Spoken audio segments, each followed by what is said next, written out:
Hoje recebemos aqui na Sala Isabel Pimentel de Castro Pinto o doutor em Direito Penal na USP, Roberto Liviano, procurador do Ministério Público de Justiça de São Paulo, presidente, fundador e presidente do Instituto Não Aceito Corrupção.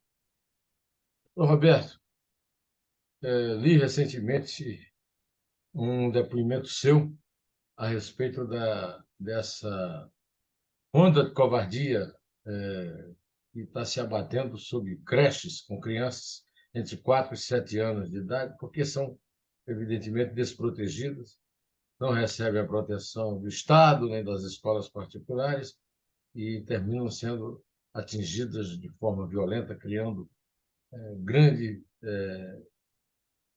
grandes problemas para os pais dessas crianças. Eu gostaria que o senhor resumisse o que inspirou essa nossa conversa. Não é a primeira conversa que nós fazemos aqui, ela vai durar meia hora, que é o tempo que eu tenho cedido pelo Zoom, e também trataremos de outros assuntos à medida que a conversa for rolando. Então, vamos começar pela covardia da morte da professora, porque era velha e frágil, na escola Tomásio Montoro, em São Paulo, e depois pela morte e pelo desfiguramento das crianças em Blumenau, Santa Catarina. Bom, Neumann, primeiro quero dizer da minha honra e alegria de estar aqui conversando com você, que é um jornalista que eu admiro pela coragem, pela independência, pela integridade. Bom, este ataque à professora, que foi no final de março, primeiro é muito importante destacar que foi o nono ataque no ambiente escolar em 8 meses, né? Então, as pessoas ficaram chocadas, surpresas, muito incomodadas com essa situação, mas não se trata propriamente de algo que ocorreu pela primeira vez, né? Infelizmente, nono episódio ocorrido dentro do ambiente escolar num período de 8 meses. Isso já vem ocorrendo de uma maneira reiterada.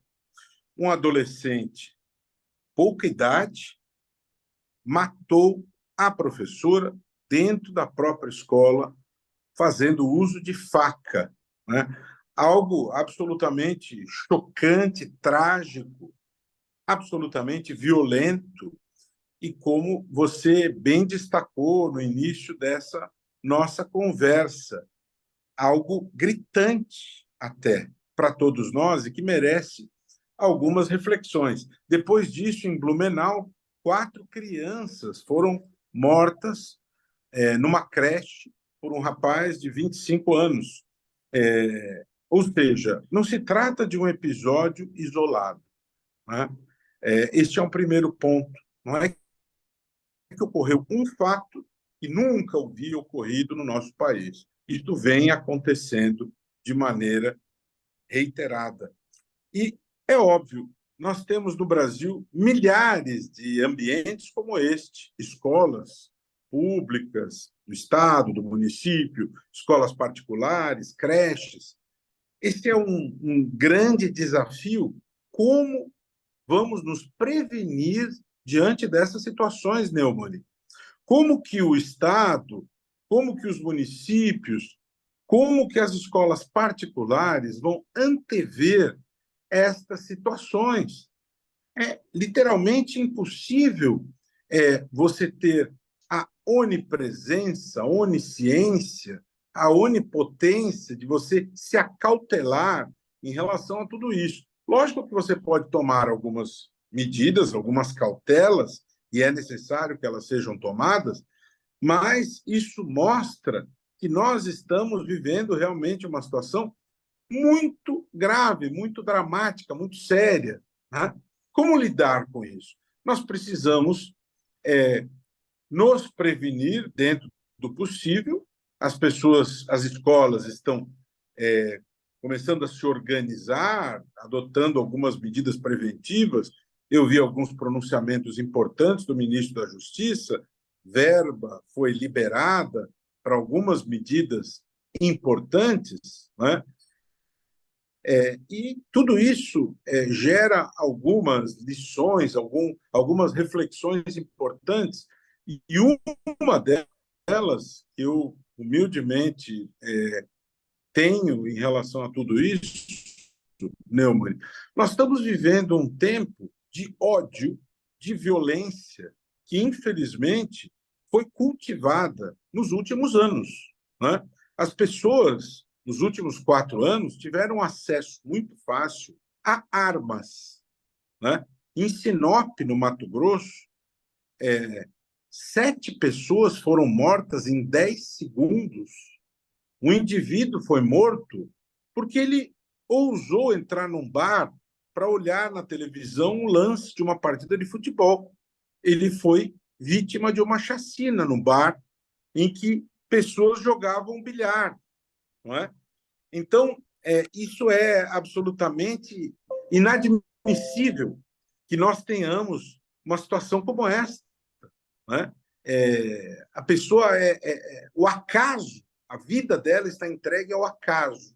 Situações como essas são absolutamente terríveis. O ódio, a violência sendo cultivadas durante esses anos sob as rubricas de caçador, colecionador, atirador, e as pessoas podendo ter armas e mais armas. Ah, mas o indivíduo usou faca. Não, tudo bem, o indivíduo A ou B pode ter usado faca, mas ficou no ar, pairando essa ideia da violência. As redes sociais estão cultuando a violência e o ódio. Aliás, nesse sentido, me parece que foi muito acertada a medida do ministro da Justiça na direção de multar plataformas que não estejam muito atentas a retirar esses conteúdos. Quem não cumprir a sua parte em relação a isso está sujeito a multas de até 12 milhões. Né? Ou seja, todo mundo vai precisar cumprir a sua parte em relação a isso. Isso é muito complexo, é muito complicado. Né? Bom, Cada um... em relação à morte Diga. da professora da escola Tomás Montoro, é bom chamar a atenção para o fato de que ela foi escolhida porque era frágil, porque era velha, quer dizer, não é só a criança. A criança e o velho são alvos de fragilidade e de desproteção do Estado. No caso de Blumenau, foi mais grave, porque o comandante, o chefe-geral da segurança lá, o coronel Ulisses Gabriel, correu para os meios de comunicação para dizer que foi um fato isolado. Não foi! O cara, o assassino, participava de um torneio na internet, como você lembrou muito bem, para que matasse mais crianças de forma mais horrorosa, da forma como ele matou. No caso do rapaz, ficou declarado que era uma questão da indefesa das vítimas. Né? Essa pressa da autoridade em resolver tudo na base do fato isolado não contribui para esse clima de violência, que o senhor lembrou muito bem, doutor Liviano, e está bastante estimulado nos últimos anos com o armamento chamado CACs, né? Colecionadores, atiradores e caçadores, né? Pelo governo Bolsonaro. Mas até onde vai isso? Como é que vai se conseguir desarmar esses CACs? E como é que vão conseguir desarmar o ódio das redes sociais? Isso é um grande desafio, Neumann. Quando o presidente da República ele comparece a público e diz às pessoas: não compre feijão, compre fuzil. Ou seja, não coloque alimento na sua casa. Ao invés do alimento, compre fuzil. Há muitas pessoas sem discernimento, sem cultura, que podem acreditar que esse seja um caminho razoável. É óbvio que não é. Né? Nós vamos levar muito tempo para desarmar esta bomba, essa quantidade de pessoas que têm tantas armas. E uma delas foi o matador de Sinop. O matador de Sinop foi um dos indivíduos que teve acesso às armas e assim pôde chacinar 7 pessoas em 10 segundos. Né? E assim Pelo como motivo ele, de ter perdido uma partida de sinuca. exatamente, porque ficou irritado Nada porque mais perdeu. torpe do que isso. Nada mais torpe do que isso. E assim como ele, há muita gente nesse país continental que é o Brasil, está cheio de armas. E se você chega para muitas pessoas e diz, pede para entregar as armas, não, não, não, eu tenho direito a ter essas armas. Como que nós vamos fazer com que as pessoas devolvam estas armas? Isso é um processo extremamente complicado, difícil. Você armou a população, você estigmatizou essa violência, você criou uma cultura de violência, e para você fazer o movimento contrário não será fácil. Agora, você tocou num ponto aí de autoridades querendo mostrar serviço e resolver as coisas como se fosse fato isolado. Não é fato isolado, cada um dos fatos tem a sua dinâmica, e vai ser necessário que cada um que tem responsabilidades, a autoridade policial, o Ministério Público, cada um cumpra os seus papéis sem que a vaidade tome conta das coisas. Aqui você tem vidas humanas que foram atacadas, situações de extrema gravidade, e é necessário que a responsabilidade perante a sociedade fale mais alto, né? E que haja um trabalho muito forte, muito sério, para que nós possamos construir algo que nos falta, que é política pública de segurança. Né? Nós vamos precisar construir isso, porque isso nos falta em todas as áreas, especialmente neste âmbito do crime, na área criminal, né? Na área da segurança.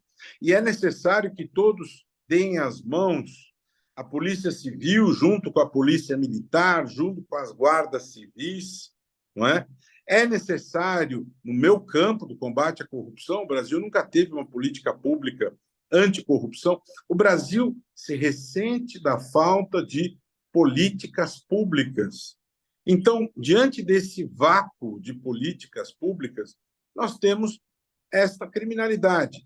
Por outro lado, no campo da educação, Neumann, os números do Brasil, o desempenho do Brasil, se você olhar o índice PISA, é muito ruim, é muito fraco. Eu não sou um cientista da educação, mas eu ouso dizer que isso que ocorreu nas escolas também pode ter alguma relação com isso, Neumann. A E também, qualidade também. e também não teria relação com a leniência em relação à corrupção, é, que, é, Sim, foi, que foi sim. estimulada no governo Bolsonaro e está sendo É, incentivada no governo Lula? eu diria para você, eu iria mais além da sua colocação, eu diria que este pode ser um grito de protesto contra a impunidade. Né? Você está falando da corrupção, mas eu vou mais além. É um grito das pessoas incomodadas com a impunidade de uma maneira ampla. Cada vez mais a impunidade está prevalecendo e ela é assegurada até por força da lei. Como que você explica para um leigo, Neumann, a soltura do senhor Sérgio Cabral, condenado a 400 anos de prisão, em 23 processos, confesso, e determinado a sua soltura pela Suprema Corte do país? Como você explica de uma maneira racional, lógica, para um leigo? Como você vai a um outro país, a uma outra nação democrática? Como você, na Alemanha, você vai dar uma palestra numa universidade?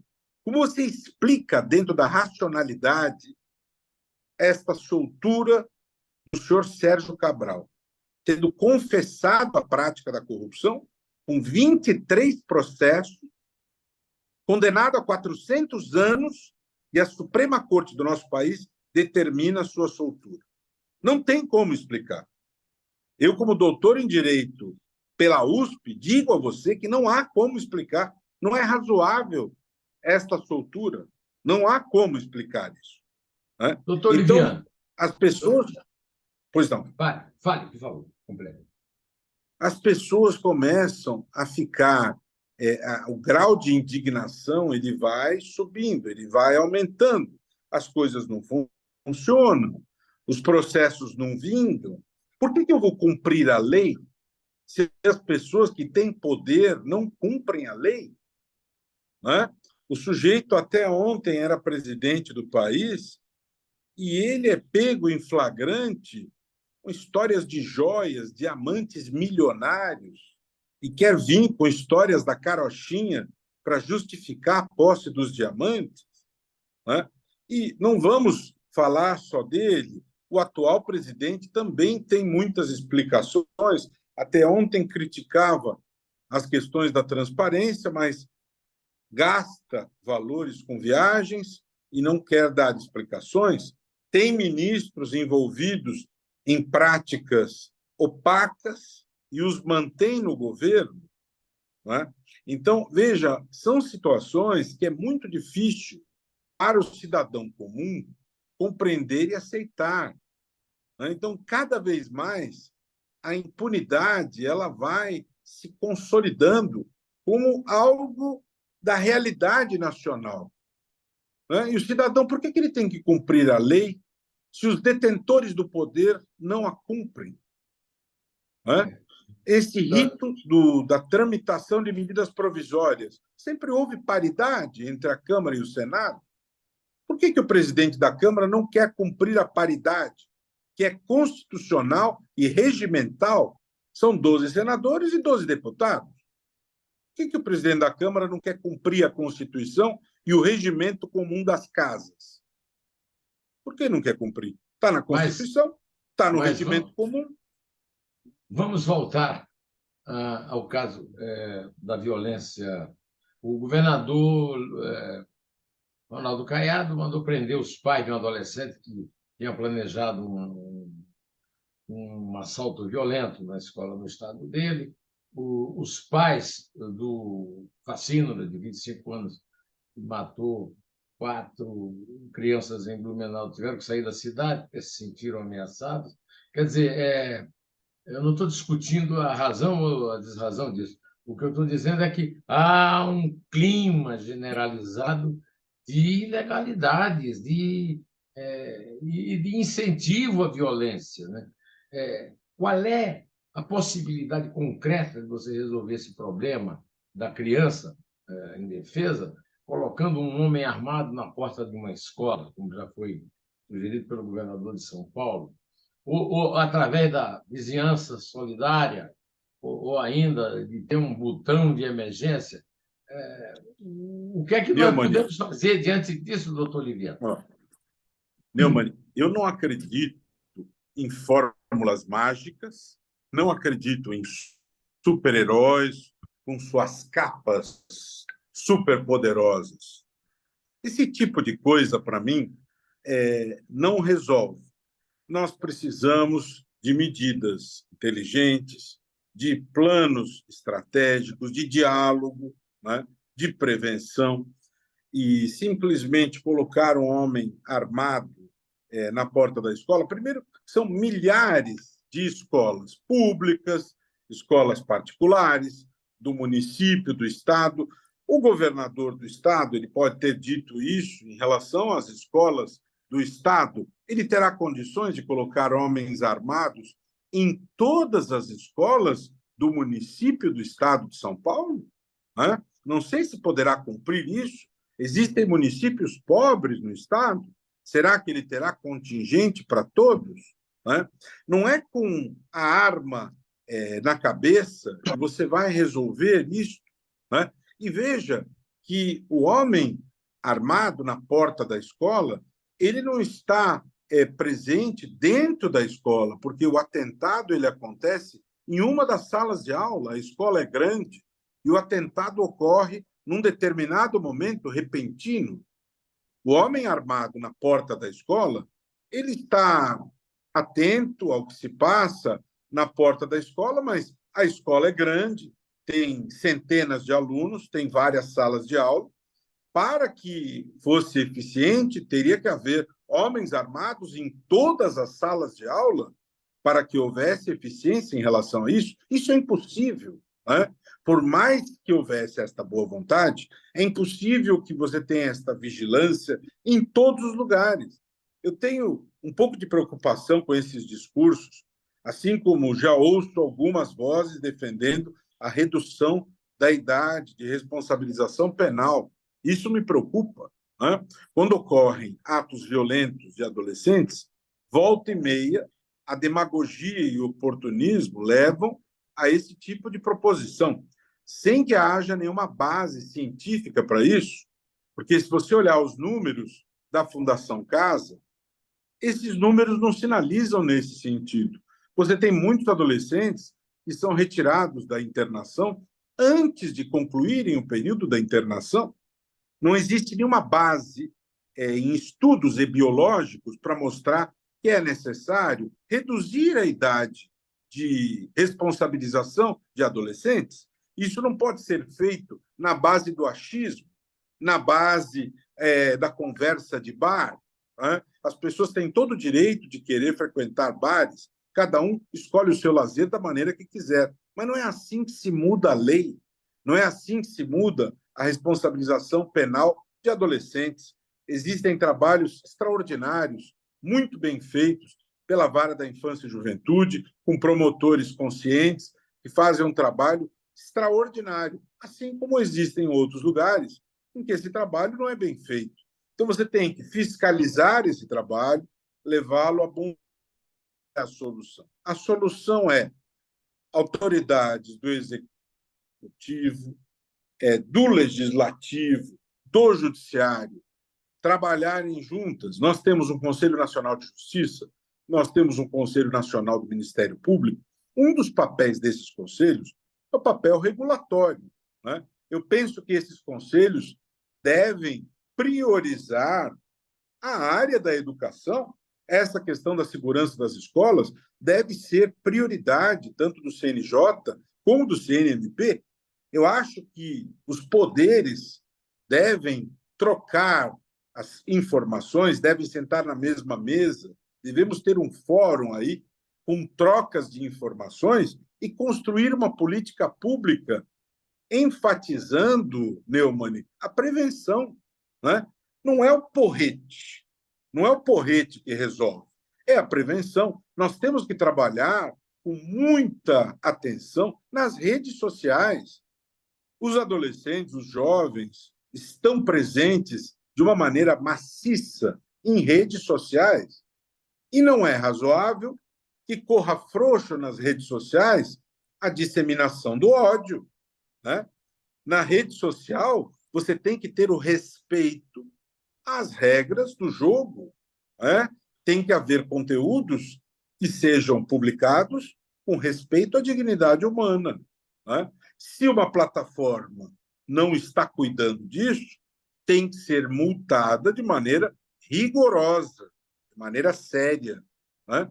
O executivo, o legislativo, o judiciário, o Ministério Público precisam cumprir o seu papel, né? Então, qual é o segredo, na minha opinião? Todos precisam trabalhar em conjunto. Não há lugar para o isolamento, não há lugar para lavar as mãos, né? Não há lugar para a inércia, não há lugar para simplesmente fingir que o problema não lhe diz respeito. Penso que o CNJ e o CNMP, que são organismos de controle externo do Judiciário e do Ministério Público, na sua dimensão regulatória, têm papéis muito importantes a cumprir, assim como o Ministério da Justiça, a nível federal, assim como governos, estados, todos devem dar as mãos e cumprir os seus papéis. Agora, botar vigilante em porta da escola, soluções únicas e simplistas, a meu ver, não solucionam este problema. Não acredito em bala de prata, nem em capa de herói. Doutor Roberto, me diga uma coisa. O senhor é paulistano? Sim, paulistano, com muita honra, muito orgulho. O senhor tem ido ao centro de São Paulo? De vez em quando eu vou ao centro, porque a sede do Ministério Público fica na Rua Riachuelo 115, e observo com muita tristeza que o centro hoje é um campo entregue ao abandono. Eu vejo isso com muita tristeza, muita tristeza. Pois bem, o vice-governador, se não me engano, o nome dele, disse que não, o centro não está abandonado. Será que ele tem ido ao centro? Por exemplo, um dia destes, eu trabalhava na Folha de São Paulo, na Barão de Limeira, morava na rua Jaguaribe, a pé, pela Duque de Caxias. Um dia desse, uma farmácia foi assaltada ali perto, no meu caminho antigo, nos anos 70, na São João, e um desses supermercados hoje foi completamente saqueado na Duque de Caxias. Eu vi essa cena, foi Pois é, terrível. essa cena é de uma barbaridade incrível, né? O centro está fechando. Quer dizer, o senhor, como paulistano, deve ter orgulho de São Paulo pela oportunidade que São Paulo dá ao trabalho. Agora, o senhor vê a rua Santa Ifigênia está fechando. A rua Santa Ifigênia está fechando porque os comerciantes não conseguem mais manter seus negócios abertos funcionando, porque o crime tomou conta e a autoridade pública não faz nada, nem a prefeitura, nem o Estado, nem a Polícia Militar, nem o Ministério da Justiça, nem a Polícia Federal. O senhor reconhece que está havendo um abandono hoje muito maior do que era antes, como na sua juventude, por exemplo, quando ia ao centro? Infelizmente, essas cenas repetidas que são gravadas por moradores do alto dos seus prédios, estão trancados e recolhidos ao medo, asilados nas suas casas, são cenas terríveis, né? Parece que a cidade vive ali um campo de guerra, né? E realmente, a própria Secretaria de Segurança Pública, ela fica sediada ali na Rua Líbero Badaró, no centro da cidade, e é necessário que as autoridades de segurança encontrem uma solução para isso. Não é possível dar declarações de efeito sem encontrar um caminho, uma solução para isso. O crime ocorre à luz do dia, diante de todos. As pessoas estão absolutamente chocadas, atacadas. Nem sei a palavra para descrever o sentimento de quem vive esta situação. Como você disse, da Santa Ifigênia, é terrível viver isso que está se vivendo ali, né? Então, as autoridades do Estado, do município de São Paulo, precisam dar resposta a isso. Isso é algo absolutamente inadmissível. É inadmissível isso que está ocorrendo no centro de São Paulo. O governador anunciou que pretende mudar a sede do governo para eu me lembro do Angarita, que tinha essa ideia no tempo dos governos Sim. tucanos, e agora vem essa ideia. De que adiantará mudar a sede do governo para o centro de São Paulo para combater a violência no centro ao nível que chegou, fechando o comércio? Doutor Roberto Liviano, doutor em Direito Penal pela Universidade de São Paulo, presidente do Instituto Não Aceito Corrupção. Talvez, Neumani, ao mudar-se a sede do governo para mais perto dos fatos, talvez isso aproxime o governador e o seu secretariado desses acontecimentos. Talvez essas pessoas fiquem mais perto desses moradores, desses comerciantes que estão vivendo esses dramas. Talvez o nível de cobrança se torne mais intenso. Talvez isso gere uma pressão ainda maior e isso torne mais difícil essa situação e fique mais próxima à solução dessa situação que é absolutamente inaceitável. Talvez. Não dá para ter certeza de nada, porque realmente é uma situação complicadíssima, é um grande desafio para as autoridades de segurança pública, para o governo do Estado, para o governo do município. E o prefeito, Ricardo Nunes, precisa ter clareza se ele quer se reeleger prefeito. Esse é um grande desafio que ele precisa encontrar solução, porque as eleições estão logo aí, né? E esse assunto lhe será cobrado nas eleições que logo ocorrerão. Ano que vem está aí, está na porta, né? Doutor Roberto Liviano, Esse livro está saindo agora, um acadêmico, poeta e prosador gaúcho, com passagem no Espírito Santo, Carlos Nejar, A Morte é Ariana. E o nosso tempo acabou, mas nós gostaria de ter uma palavra sua para encerrar a nossa excelente conversa, que eu agradeço muito, a respeito. Ele defende que o nazismo é um estado de espírito que é preciso ser combatido sempre. Nós conversamos sobre expressões do nazismo, a questão do armamento, a violência covarde e a exaltação à corrupção. Que palavras o senhor tem para encerrar essa nossa entrevista brilhante hoje a respeito da hora? Esse livro foi feito em 2015, mas só conseguiu ser editado agora. Está cada vez mais atual, porque ele fala da invasão de uma cidade fictícia, Rio Pampa, por, uma, por ratos nazistas. O senhor Pois é. considera... O que é que o senhor tem a dizer sobre isso para encerrarmos a nossa conversa? Lamentavelmente, essa questão do nazismo que ocorreu na Europa nos anos 30, nos anos 40, todos nós gostaríamos que essa mancha da história da civilização não ressurgisse, mas ela ressurge, né?